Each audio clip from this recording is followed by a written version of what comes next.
예, 이번 시간에는 말씀드린 대로 as에 대해서 알아보도록 하겠습니다. as는 과연 문장 속에서 어떤 역할을 하는지, 그 as가 하는 역할이 무엇인지 오늘 알아보도록 하겠습니다. as는 주어가 하는 행위를 무엇하는 것이다. as는 주어가 하는 행위를 규정하는 것이다 라고 말씀드릴 수 있겠습니다. 마치 액자처럼 이 그림에 나와 있는 액자처럼 주어가 하는 행위를 틀지우는 것이고 주어가 하는 행위를 규정하는 것이다 라고 말씀드릴 수 있겠습니다. 예, 여기 그림을 보시면 한 남자가 레스토랑에서 맥주잔을 나르고 있습니다. 예문을 보시면 I used to work 이라고 이렇게 주체행위가 표현되어 있죠. 일단 주체행위를 표현하고 나서 나는 예전에 일했었다. 그리고 나서 어디에 일했었는지를 at a restaurant으로 이제 보충 설명한 것이고, 이런 행위, 레스토랑에서 일했었다는 이 행위를 규정하고 있습니다. as로 규정했는데 무엇으로 규정했냐면 waiter로 규정했습니다. 그러니까 waiter라는 역할, waiter라는 신분으로 규정한 것이죠. 여기까지 행위를 레스토랑에서 일했었다는 행위를 waiter라는 역할, 웨이터라는 신분으로 규정을 한 것이죠. 그리고 여기까지 모든 행위를 1년에 맞추었습니다. for는 주체 행위를 특정한 것에 맞추는 역할을 하는 것이죠. 그래서 1년에 맞춘 것입니다. 그래서 레스토랑에서 나는 1년 동안 웨이터로 일한 적이 있었다. 이런 의미가 되는 것이죠. 저번에 한번 used to 조동사에 대해서 말씀드린 적이 있었죠. used to 조동사는 일단 과거의 일을 얘기하는 것이다. 그런데 그 과거는 어떤 과거냐? 지금과는 다른 과거를 말할 때 사용하는 조동사다. 이렇게 말씀드린 적이 있는데요. 결론적으로 한 가지 덧붙이자면 결국 used to 조동사는 예전의 조동사라고 말씀드릴 수가 있겠습니다. 나 예전에 이런 일 했었다. 나 예전에 어디에 있었다. 예전에 이 자리에는 무엇이 있었다. 이렇게 우리가 예전 얘기를 할 때 예전에 이러쿵저러쿵, 예전에 이러쿵저러쿵, 왕년에 이러쿵저러쿵 이런 얘기 하지 않습니까? 바로 그럴 때 사용하는 조동사가 used 조동사라고 생각하시면 되겠습니다. 여기서 이 남자가, 주어가 1년 동안 레스토랑에서 예전에 일한 적이 있었다. 이런 의미로 used를 사용한 것이죠. 예, 그림을 보시면 한 젊은 여성이 공주처럼 옷을 잘 차려입고서는 노란 꽃이 핀 들판에서 춤을 추고 있는 그런 그림입니다. 이 그림의 내용을 글로 표현한 것이 아래 예문이 되겠죠. 일단 주체행위를 young woman is dressed up이라고 표현했습니다. 일단 주체행위를 한 젊은 여성이 옷을 잘 차려입었다. 이렇게 주체행위를 표현한 것이죠. 이 dressed up은 옷을 대충 입은 것이 아니라 한층 격조 있게 잘 차려입은 것을 dressed up이라고 합니다. 그리고 나서 이런 주체행위를 규정했습니다. 무엇으로 규정했느냐 하면 공주로 규정했습니다. 옷을 차려입었는데 공주로 그 차려입은 행위를 공주로 규정했으니까 공주처럼 잘 차려입었다. 공주같이 잘 차려입었다라는 그런 의미로 이해할 수가 있는 것이죠. 그리고 나서 주어가 한 두 번째 행위를 또 보충 설명하고 있습니다. 댄싱이라는 두 번째 행위를 공주가 하고 있는 것이죠. 이 여성이 하고 있는 것이죠. 그런데 이런 댄싱이 이루어지는 근간이 되는 곳이 바로 노란 꽃이 핀 들판이 되는 것이고요. 그래서 공주처럼 옷을 잘 차려입은 젊은 여성이 노란 꽃이 핀 들판에서 춤을 추고 있다. 이런 내용으로 이해할 수가 있습니다. 기존 문법에서는 이 댄싱을 분사구문이라는 그런 말로 설명하고 있습니다. 하지만 이 댄싱을 설명하는데 굳이 어려운 분사구문이란 말이 굳이 필요한 것인가? 저는 영어 공부하면서 이런 분사구문이라는 말, 현재분사라는 말, 또 동명사라는 말, 이런 말을 한 번도 제 영어 공부하는 데서는 중요하게 생각하고 써먹어 본 적이 없습니다. 그런 말들은 자체가 필요가 없는 말들이기 때문이죠. ing는 아시다시피 동사를 명사처럼 쓰거나 형용사처럼 쓰거나 부사처럼 쓰고 싶어서 동사의 꽁문에 붙여놓은 것이 ing입니다. 이 문장에서는 지금 이 ing가 부사처럼 쓰인 것이죠. 주체행위를 보충 설명하고 있고 주체행위를 꾸며주고 있기 때문에 부사처럼 쓰인 것입니다. 그냥 여기서 ing는 부사처럼 쓰였구나. 이 정도만 알면 되는 것입니다. 문장 속에서 명사처럼 쓰였구나, ing가. 또 문장 속에서 이것이 형용사처럼 쓰였구나. 이 정도, 구분할 정도만 알면 되는 것이지 이걸 굳이 어려운 말로 현재 분사니, 동명사니, 분사구문이 이런 어려운 말로 배워야 할 이유가 없는 것이죠.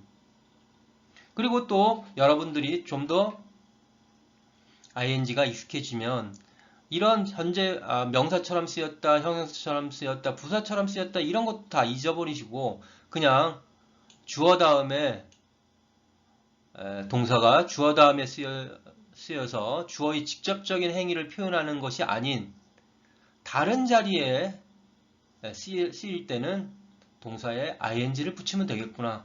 이렇게 생각하시면 되는 것입니다. 간단히 정리해서 다시 한번 말씀드리면 동사가 주어 뒤에 쓰여서 주어의 직접적인 행위를 표현하는 것이 아닌 다른 자리에 동사가 쓰일 때 그 동사에는 ing를 붙여서 쓰면 되겠구나. 이렇게 생각하시면 됩니다. 물론 투동사는 예외가 되겠지만 이런 투동사를 제외한 모든 경우 동사가 주어의 뒤에 쓰여서 주어의 직접적인 행위를 표현하는 것이 아닌 다른 자리에 쓰일 때 동사 다음에 ing를 붙여서 쓰면 되는구나.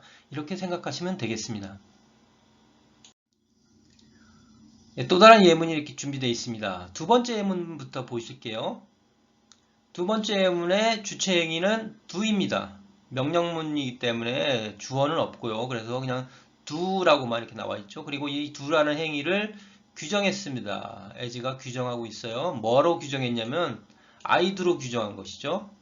그래서 해라, 내가 하는 대로 해 라는 그런 의미가 되는 것이죠.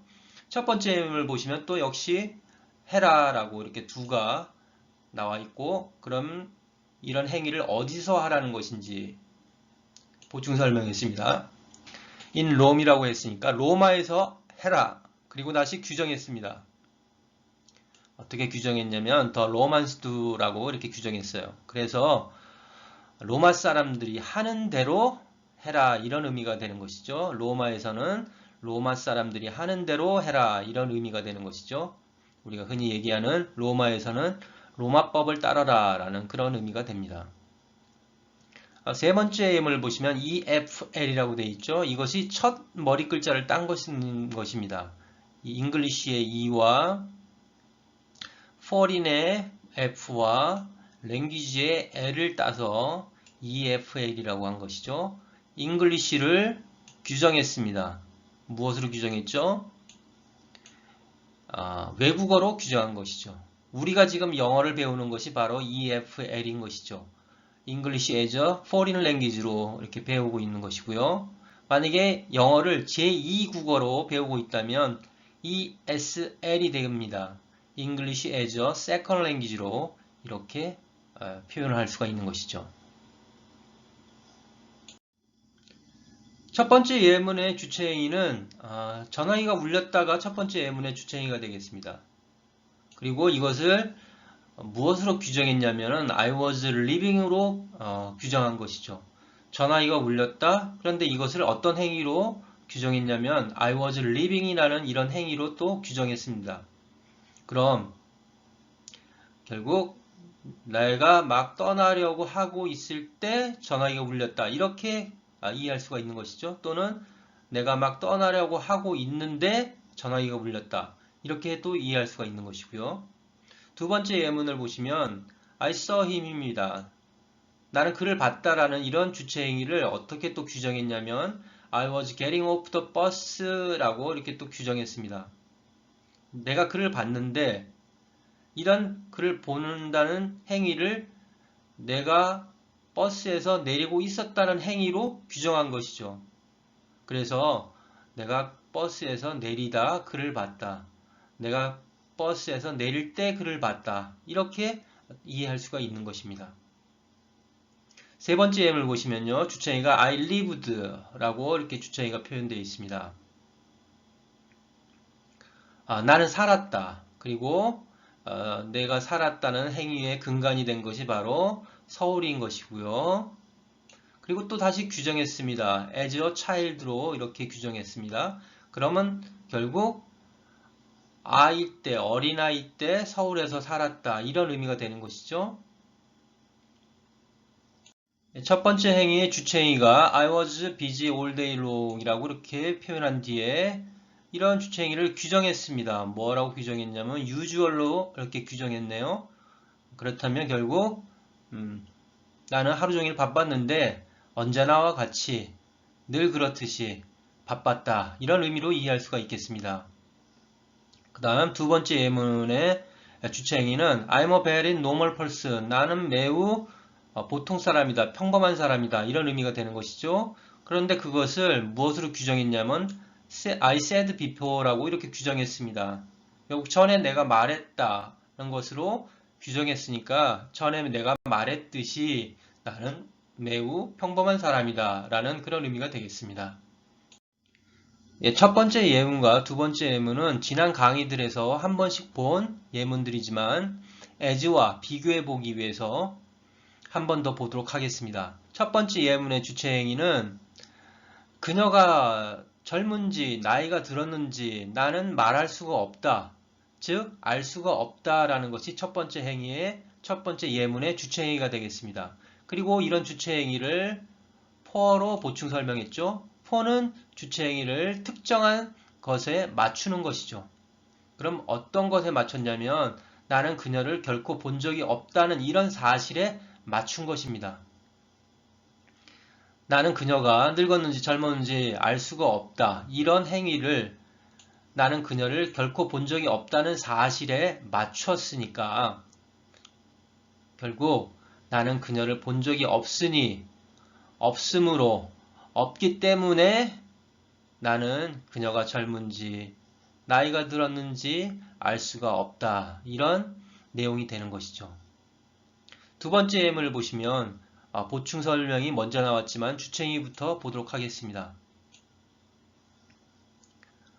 I'll pick up the tab this time 이라고 했으니까 pick up the tab 하면 내가 계산서를 내가 집을게. 결국 내가 계산할게 라는 그런 의미가 되는 것이죠. 그리고 나서 이런 주체행위를 하게 되는 시발점이 바로 여기에 표현되어 있습니다. 이런 주체행위를 하게 되는 시발점이 바로 I'm so late getting here죠. 여기 너무 늦게 왔으니 내가 계산할게. 2번은 내가 계산할게가 되는 것이죠. 내가 너무 늦게 왔다는 이런 사실이 시발점이 돼서 내가 계산을 하겠다는 그런 말이 되는 것입니다. 그래서 내가 여기 늦게 왔으니까 여기 늦게 왔으므로 내가 계산한다는 이런 내용이 되는 것이죠. 여기서는 이유가 되는 것이 뒤쪽에 있는데 여기서는 이유가 되는 것이 앞쪽에 있죠.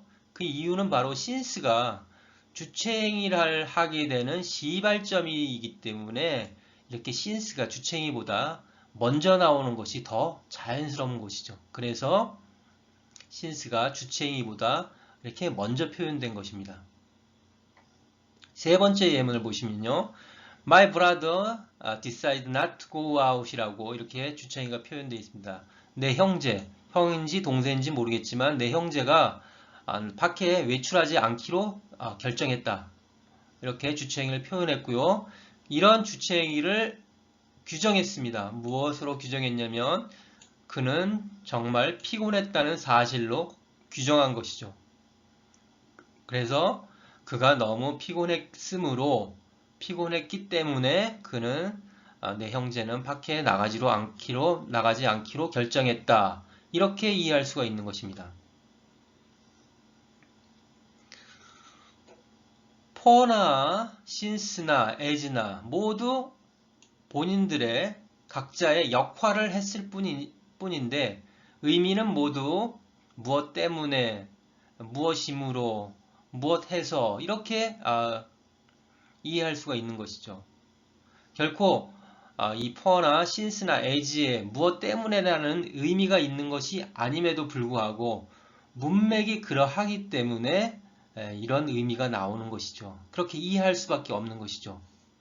설사 for나 since나 as 대신에 여기 있는 허수아비를 이 자리에 갖다 놓는다 하더라도 이 문맥에서는 무엇 때문에 라고 이해할 수밖에 없는 것이죠.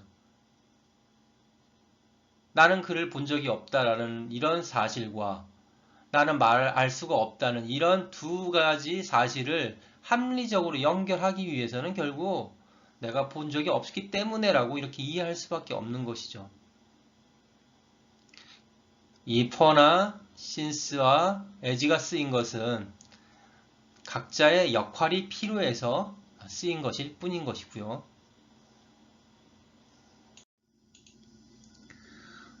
예문을 보시면 I have no clue라고 주체행위가 표현되어 있습니다. clue는 단서를 의미하는 것이죠. 그래서 나는 단서가 전혀 없다라고 일단 주체행위를 표현했습니다. 그리고 나서 clue에 대한 보충 설명을 하는 것이 이 뒷문장이 됩니다. clue에 대해서 보충 설명을 했는데 어떻게 보충 설명했냐면 as로 보충 설명한 것이죠. as는 규정하는 것이니까 규정했는데 무엇으로 규정했냐면 바로 이것으로 규정한 것입니다. 지금까지는 명사로 규정하거나 문장으로 규정했는데 이번에는 전치사로 규정한 것입니다. 전치사 to로 규정한 것이죠. 단서는 단서인데 어떤 단서냐면 이러한 것을 대상으로 하는 단서라고 규정을 한 것이죠. 그가 지하실에서 무엇을 하고 있는지라는 이것을 대상으로 한 단서라고 규정하고 있는 것입니다. 그래서 좀 더 우리말답게 이 문장을 해석해 보면 그가 지하실에서 무엇을 하고 있는지에 관한 무엇을 하고 있는지에 대한 단서가 전혀 없다라고 이렇게 이해할 수가 있는 것입니다. 사전에서 as to를 찾아보면 무엇 무엇에 관한 무엇 무엇에 대한 이렇게 설명이 되어 있죠. 그런 의미가 나올 수 있는 것이 바로 as의 대상으로 as의 규정하는 역할 to의 대상으로 한다는 의미 이런 것이 합쳐져서 그런 의미를 만들어내고 있는 것입니다. 여러분이 as to라는 것을 있는 그대로만 잘 받아들이시면 왜 이런 의미가 나올 수 있는지를 충분히 이해할 수 있으리라 생각합니다. 여기서는 as 형태에 대해서 알아보도록 하겠습니다. as 나오고 형용사 또는 부사 나오고 as 나오는 이런 형태가 많이 쓰이는데 이 형태에 대해서 알아보도록 하겠습니다. 문법적으로 보면 이 as는 전치사가 아닙니다. 만약 이 as가 전치사라면 이 앞쪽에 있을 만한 주체행위를 규정하겠죠. 하지만 이 as는 전치사가 아니기 때문에 앞쪽에 있는 주체행위를 규정하지 않고 뒤에 있는 형용사나 부사를 규정합니다. 이 as는 부사이기 때문에 뒤쪽에 있는 형용사 또는 부사를 규정하게 되는 것이죠.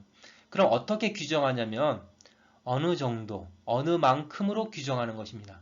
막연하게 어느 정도, 어느 만큼으로 규정하는 것이죠. 그래서 어느 정도, 어느 만큼 어떠하다 라고 이렇게 규정하는 것이죠.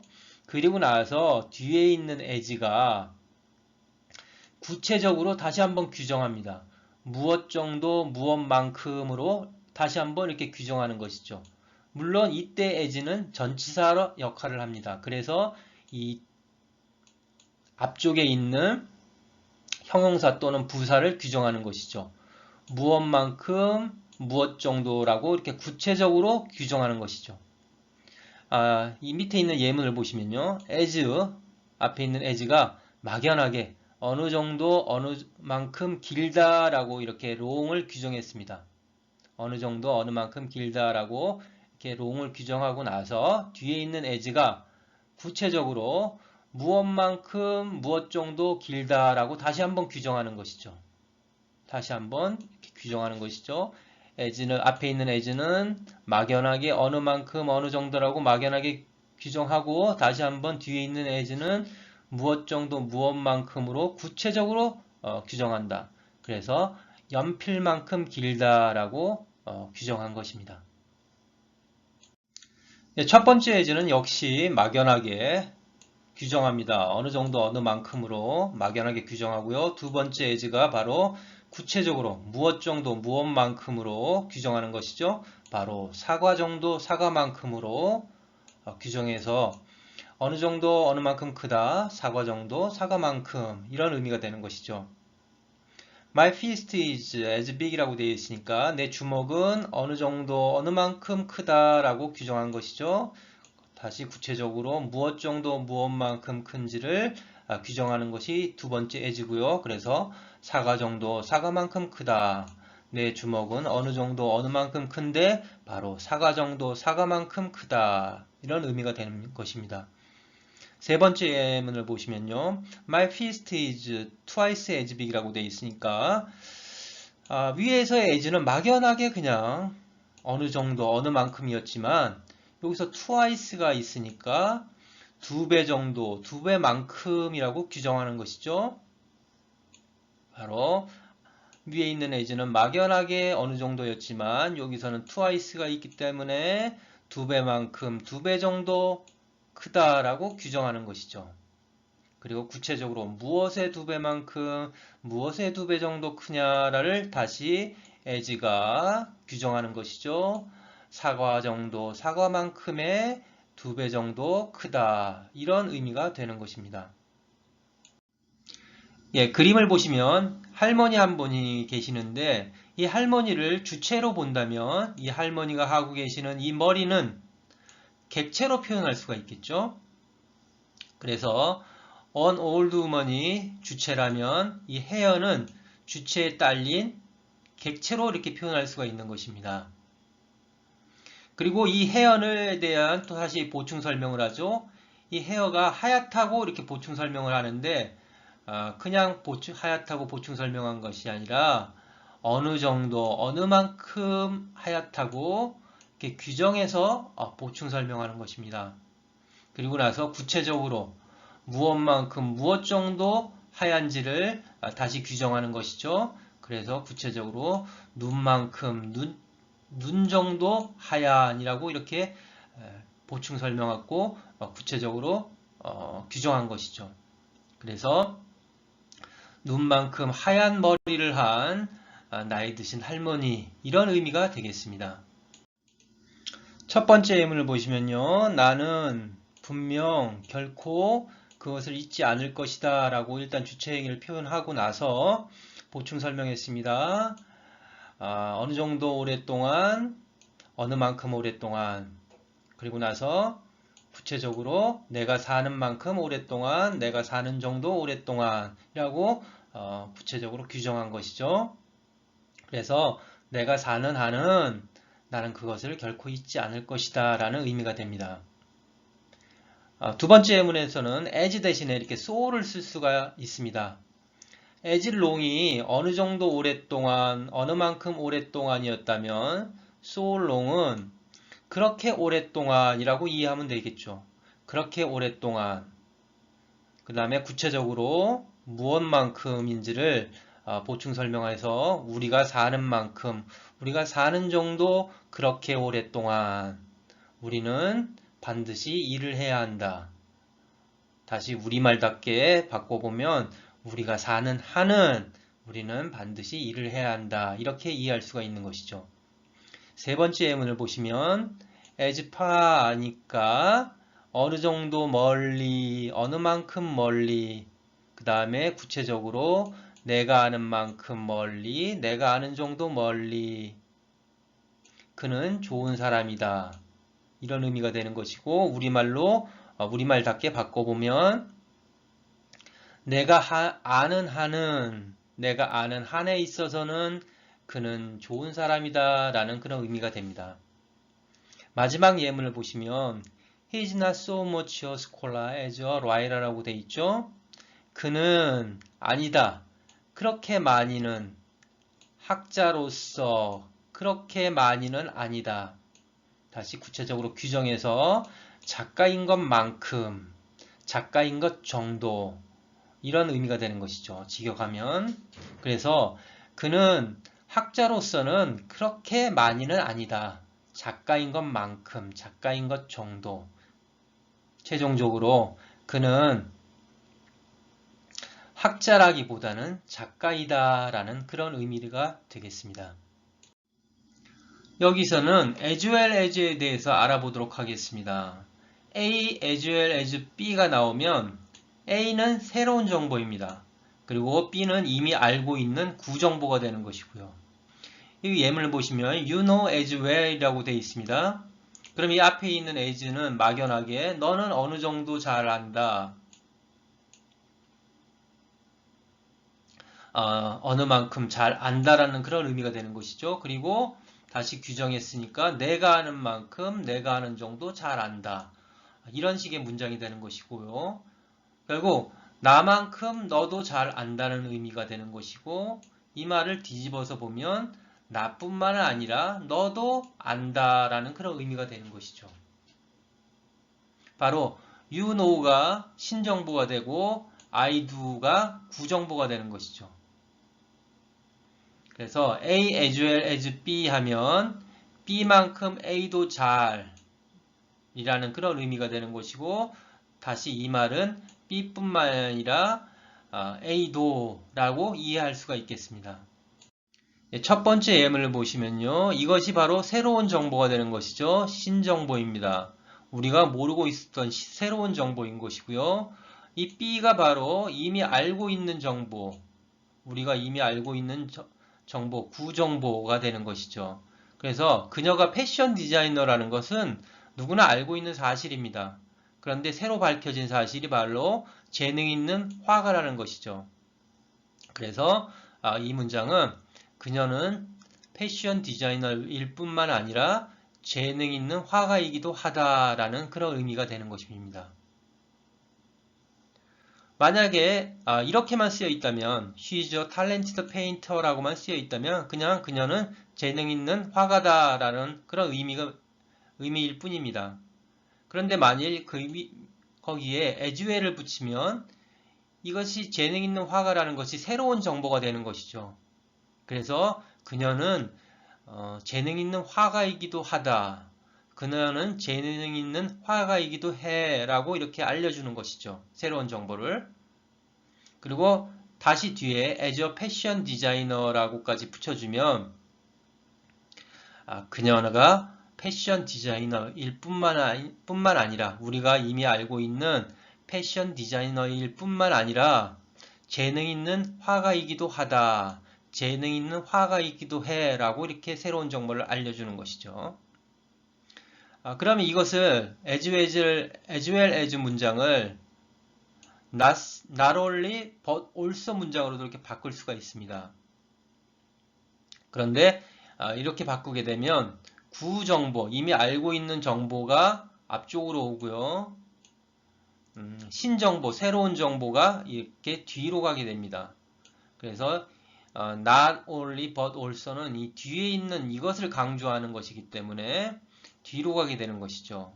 그래서 패션 디자이너일 뿐만 아니라 단지 패션 디자이너일 뿐만 아니라 또한 재능 있는 화가이기도 하다라는 그런 의미가 되는 것이죠.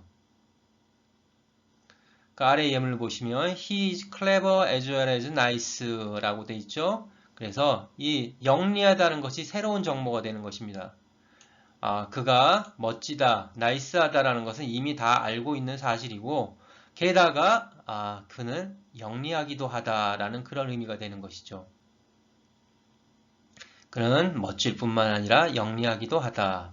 이런 의미가 되는 것이고 as nice는 꼭 표현하지, 이미 알고 있는 사실이니까 꼭 표현하지 않아도 되는 것이죠. 그래서 생략해버리고 이렇게 as well만 쓸 수도 있는 것입니다. 그래서 그는 영리하기도 하다라는 그런 의미가 되는 것이죠.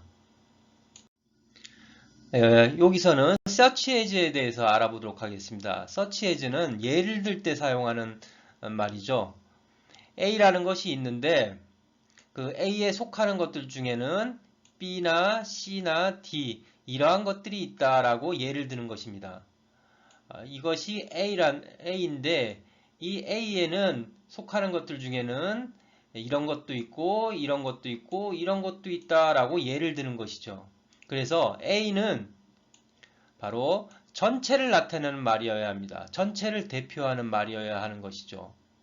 바로 트로피칼 프루츠처럼 열대 과일이라는 전체를 나타내는 말, 전체를 대표하는 말이 와야 하는 것이고요. 이런 트로피칼 프루츠에 속하는 과일들을 이렇게 예로 드는 것이죠. 열대 과일이 있는데 그런 열대 과일에는 바로 이러하고 이러한 것들이 있다라고 예를 들어주는 것이 바로 such as인 것입니다. 그래서 이 A에 해당하는 이 부분에는 전체를 대표하는 말, 그리고 이 B, C, D에 해당하는 여기에는 전체에 속하는 구성 요소들, 이런 것들이 예로 들어와야 하는 것이죠. 오늘 강의의 마지막 부분이 되겠습니다. 오늘 강의 마지막 부분에서는 문장으로 규정할 때 주의할 점에 대해서 말씀드리도록 하겠습니다. 첫 번째 예를 보시면 북한 사람들은 그를 위대한 지도자라 부른다라는 완전한 문장입니다. 부족한 게 없는 완전한 문장이죠. 있어야 할 게 다 있습니다. 그런데 이 아래 예문을 보시면 여기서는 부족한 문장이 쓰였습니다. 여기 있어야 할 게 없는 것이죠. 그럼 그 이유에 대해서 말씀드리겠습니다. 지금 as는 이런 문장으로 the great leader를 규정하고 있습니다. 그런데 이 규정받는 이 말이 규정하는 문장의 일부분인 것입니다. 이렇게 규정받는 말이 규정하는 문장의 일부분일 때 그 규정하는 문장은 불완전한 문장이어야 한다는 것입니다. 다시 말씀드리면 규정받는 말이 규정하는 문장의 일부분일 때 규정하는 문장은 불완전한 문장이어야 한다는 것이죠. 그 이유는 만일 규정하는 문장까지 완전한 문장이 돼버리면 여기 만일 great leader라는 말이 여기까지 있다면 이 규정받는 말과 규정하는 문장이 상충하게 되는 것이 의미가 중복돼서 상충하게 됩니다. 그래서 어색한 문장이 되는 것이죠. 그래서 규정하는 문장은 불완전한 문장이 되어야 그 의미가 자연스럽게 되는 것입니다. 그래서 두 번째 예문의 의미는 북한 사람들이 그를 부르듯이 위대한 지도자가 사망했다라는 그런 내용이 되겠습니다.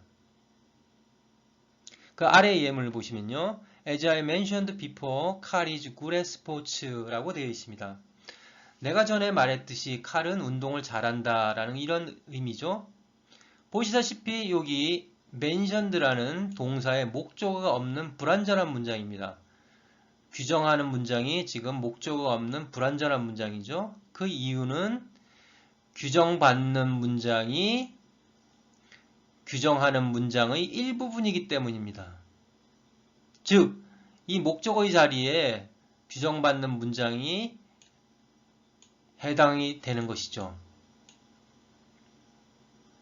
만일 이 규정하는 문장이 불완전한 문장이 아니라 완전한 문장이라면, 즉, 이 규정받는 문장이 이 자리에 들어있다면 아마 이런 식의 해석이 되겠죠. 내가 전에 칼이 운동을 잘한다고 언급했듯이 칼은 운동을 잘한다.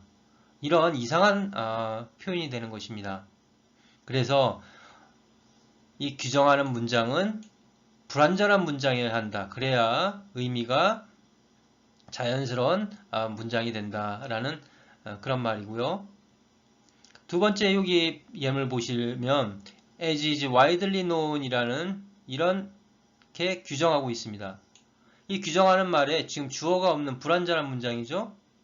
그 이유는 역시 규정받는 문장이 규정하는 문장의 주어 역할을 하기 때문입니다. 규정받는 문장이 규정하는 문장의 일부분인 것이죠. 그래서 규정하는 문장은 불완전한 문장이어야 하는 것입니다. 만일 이 규정받는 문장이 규정하는 문장의 주어 자리에 들어가서 완전한 문장이 돼버리면 아마 이렇게 해석이 되겠죠. 칼이 운동을 잘한다라는 것이 널리 알려졌듯이 칼은 운동을 잘한다라는 이상한 문장이 되는 것입니다. 그래서 규정하는 문장은 불완전한 문장이어야 한다는 것을 다시 한번 말씀드리고요. 그래서 오늘 준비한 강의는 여기까지 되겠습니다. 지금까지 시청해 주셔서 감사하고요. 다음 시간에는 지난번 전치사도 동사다라는 편에 이어서 오늘은 다음번에는 2탄을 하도록 하겠습니다. 전치사도 동사다 2탄을 준비해서 방송하도록 하겠습니다. 감사합니다.